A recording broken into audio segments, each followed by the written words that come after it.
Ragazzi, la rocket science è difficile, è davvero difficile, ma soprattutto perché io ci ho impiegato 6 anni, perché come è giusto che sia, quando ho iniziato avevo tipo 10 anni. Dunque, iniziamo con presentarmi. Sono Luigi Giuffreda, ho costruito questo razzo, il Centauri 1. Sono lieto di spiegarvi il primo lancio di questo grandissimo razzo. Iniziamo col dire che questo razzo è un tassello che andrà poi a completare tanti altri progetti che farò nella mia vita o anche adesso su questo canale. Quindi è, diciamo, un buon inizio. Però voglio iniziare proprio con lo spiegarvi il funzionamento delle varie parti di questo razzo, quindi dell'insieme. Innanzitutto abbiamo la rampa di lancio. La rampa di lancio è costituita appunto da questa scatolina, ovviamente stampata in 3D. Allora, dentro questa scatola è interessante perché ci sono diversi componenti che permettono di far accendere il propulsore a distanza. Allora, il propulsore che ho usato innanzitutto si chiama F-35. È un nome, cioè, perché non è l'aereo, perché magari avessi un propulsore come quello dell'F-35. Però questo è molto buono perché sono 4 secondi di pura propulsione, di pura potenza. Tant'è vero che quando all'inizio questo razzo prese il volo, io rimasi tipo, oddio, è bellissimo, cioè, aveva un'accelerazione incredibile. Però sì, serve per far azionare questo propulsore. Come? Allora, cosa succede? Questo che vedete qui si chiama e-match.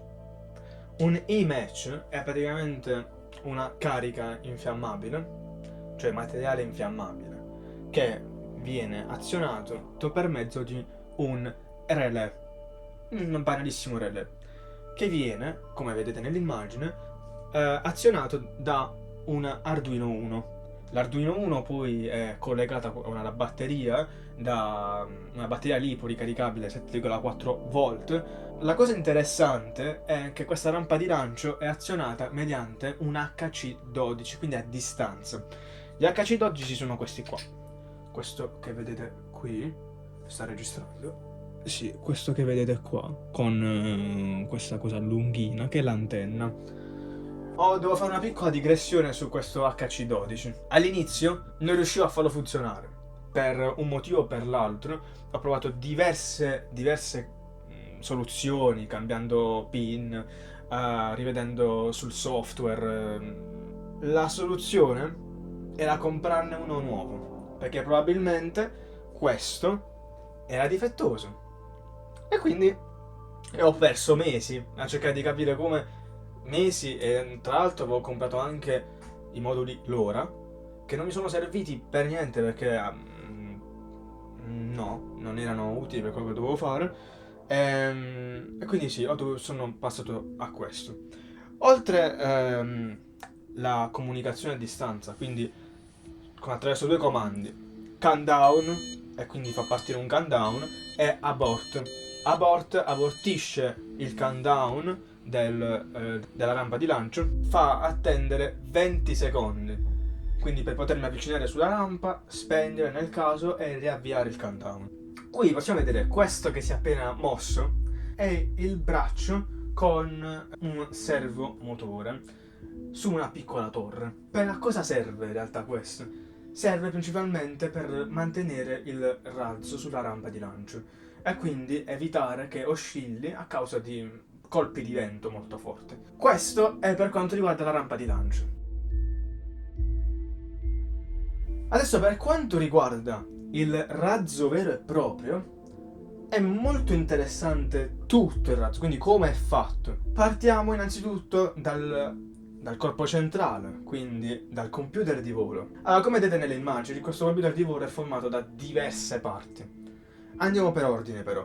Vi è il Teensy. Il Teensy 4.1, perché ce ne sono diversi modelli, è molto potente, un computer molto potente che permette di fare calcoli su calcoli su calcoli, anche overclockandolo a 1 GHz. Quindi è veramente uno strumento potentissimo. Ha la possibilità di integrare una scheda micro SD, ha uno slot integrato, anziché prendere un modulo a parte, si può fare direttamente sulla scheda. Chiaramente io overclockando ho dovuto mettere un dissipatore, perché raggiungerebbe temperature un po' eccessive, ed è il corpo sulla quale viene caricato il programma, il software del mio razzo. Successivamente abbiamo il BNO 055. Il BNO 055 è un giroscopio accelerometro a 9 gradi di libertà, poiché possiede accelerometro, giroscopio e anche magnetrometro. Fornisce tantissime qualità, tra cui il fatto di poter usare quaternioni, angoli di Eulero, accelerazione, tutto insieme. È tutto, non a caso costa un bordello, però vabbè, è molto buono. Non a caso però, progettando il computer di volo, avevo preso il modello sbagliato, perché il mio è stemma, quello iniziale non ha i pin nel modo in cui ce l'ha lo stemma. Lo stemma, con la cosa che la differisce sullo schema, sul circuito, ha invertito i pin dell'SCL, l'SDA, è successo un casino. E infatti l'ho messo sopra, come vedete nell'immagine. Sì, è stato un casino questa parte, veramente un casino. Uno dei tanti casini, perché adesso parleremo dei Pyro Channel. Sì, ragazzi, i Pyro Channel sono la parte più importante del razzo, perché ti permette di non farlo diventare un missile. Quello che è la cosa che più mi ha distrutto è che li ho progettati male. E vabbè, ma sono le prime armi, scusatemi, l'ho progettato malissimo. E infatti ho dovuto poi rifarlo a parte, metterlo dietro e far funzionare tutto quanto insieme, però usando soltanto un Pyro Channel. Adesso vi spiego, collegandomi col Pyro Channel, come fa il paracaduta ad uscire dal razzo. Allora, innanzitutto partiamo dal presupposto che per produrre la carica di espulsione l'ho dovuto fare da solo, l'ho dovuto craftare da solo, perché in Europa purtroppo non si possono vendere.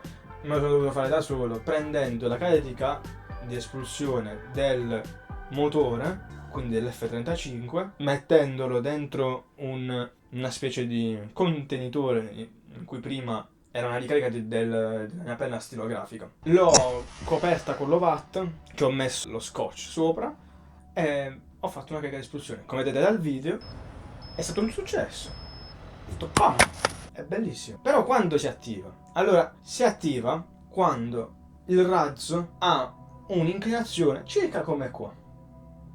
Quando va in questa inclinazione deve aprirsi il paracadute, anche perché non dovrebbe di norma andare così. Detto questo, un altro componente molto importante del computer di volo è l'MBP 180, che è il barometro del razzo. Il barometro è importantissimo poiché ci permette di calcolare l'altezza massima del razzo attraverso la pressione atmosferica. È quello che utilizzano anche gli aerei sostanzialmente. Ma la prossima versione del computer di volo TRAPPIST sarà dotata di GPS molto più preciso, mi dà anche i valori della velocità direttamente senza doverli calcolare, ha tanti più vantaggi il GPS sostanzialmente. Però arriverà nella prossima versione, perché è stato veramente un casino la prima. Però sì, vi metterò adesso qualche piccolo video di me che lo saldo. Tra l'altro ci sono alcuni componenti SMD in questo computer di volo molto particolare, tra cui anche l'MBP è un componente SMD. Nel computer di volo tra l'altro vi è anche un LM317 che porta la tensione derivante dalla batteria a 7,4 volt a 5 volt. Adesso arriviamo alla parte fondamentale, ovvero il TVC. Il TVC è appunto il corpo che permette al razzo di orientarsi nello spazio. È dotato di 2 servomotori. I servomotori sono questi motori che vedete qui, sono praticamente dotati di un motore e dei diversi ingranaggi che permettono al razzo comunque di qualsiasi altro progetto di muovere qualcosa attraverso un segnale dato dalla scheda. Questa è la definizione di servomotore. Ora, nel nostro caso, quello che deve fare è far muovere il propulsore su due assi, X e Y. Precisamente l'X per il pitch e l'Y per il yaw, nel mio caso. Quello che però permette il movimento del propulsore è un sistema di controllo software chiamato PID. Il PID è un sistema di controllo veramente importante perché è presente ovunque, negli elettrodomestici, in un condizionatore, nel termostato di casa, in un piano induzione, in una stampante, ovunque, una stampante 3D anche, presente ovunque. Quello che fa il PID è semplicemente prende il valore di riferimento, che in questo caso nel razzo è 0 gradi, noi dobbiamo raggiungere i 0 gradi. Per raggiungere però gli 0 gradi, quello che deve fare il nostro PID è chiedersi, nella posizione attuale che è in questo caso del razzo, che succede? È più grande il valore o è più piccolo il valore rispetto a quello di riferimento? Ad esempio noi abbiamo 5 gradi. Questi 5 gradi, chiaramente, per arrivare a 0 devo sottrarre 5 gradi. Per fare ciò si utilizza un sistema fatto da 3 operazioni. L'integrale, appunto, integra l'errore rispetto al tempo, mentre il proporzionale moltiplica l'errore rispetto a una costante. Il derivato, invece, lo deriva rispetto al tempo, l'errore. Quindi la somma di questi 3 parametri dà l'output che può essere negativo o positivo. Questo è quello che succede nel razzo per poterlo controllare. E adesso possiamo analizzare per bene i dati del lancio, del volo. Allora ragazzi, come potete vedere, appunto, abbiamo la funzione dell'altitudine rispetto al tempo. Quindi abbiamo 1, 2, 3, 4, 5, 6, 7, 8 secondi. 8 secondi di volo, tra l'altro, ma questo non include l'espulsione del paracadute. Possiamo vedere come l'altezza massima sia di 84 metri, mentre la velocità massima è di circa 39 metri al secondo. Questo è alquanto interessante perché effettivamente nella simulazione del razzo su OpenRocket e la mia in C++ si può notare una curva molto simile a quella che ho calcolato dalla telemetria. Adesso, se prendiamo il grafico del yaw e il pitch, si può vedere appunto che abbiamo delle piccole oscillazioni che probabilmente vanno da meno 15 a 15 gradi per il yaw. Per il pitch si è un po' più instabile, poiché si ha in positivo circa sui 16 gradi, però in negativo molto basso, veramente molto basso, fino a quando poi sul 2 secondi e mezzo si va a stabilizzare sia nel yaw che nel pitch. Questo si può vedere anche benissimamente nel video, appunto. Abbiamo queste due oscillazioni iniziali, si stabilizza arrivato all'apogeo. Possiamo anche notare i valori degli output del PID, PDX e PDY, che sono molto aggressivi, e questo non deve assolutamente accadere, perché altrimenti finisce per diventare una cosa simile al Proton, che cito sempre, che diciamo ha fatto una brutta fine a causa di questo errore. Quindi è molto importante per il PID calibrare i valori delle costanti, del proporzionale, integrale e derivato. E come faccio? Semplice, con le simulazioni! Sì ragazzi, le simulazioni! Si può usare un codice in C++, o in realtà la cosa migliore da fare è MATLAB, basato sul codice PID di MATLAB, che vi permette appunto di calcolare in modo fedele i valori delle costanti, che può sembrare una banalità, ma vi assicuro che è una cosa difficilissima. Il codice che ho scritto in C++ è anche questo un'approssimazione molto di quello che è stato in realtà il lancio e di quello che è effettivamente tutto.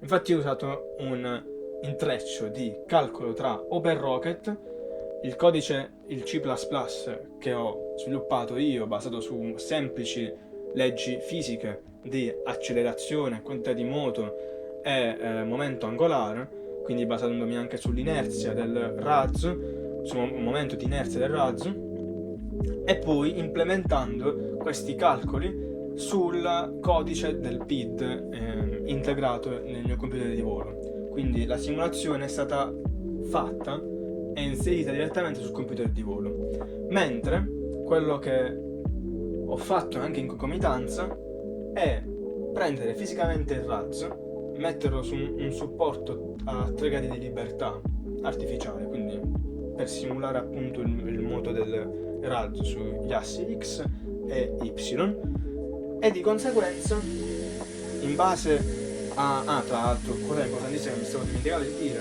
ho utilizzato un motore brushless alla base con un'elica per simulare, come vedete nel video, per simulare la propulsione del razzo, del propulsore.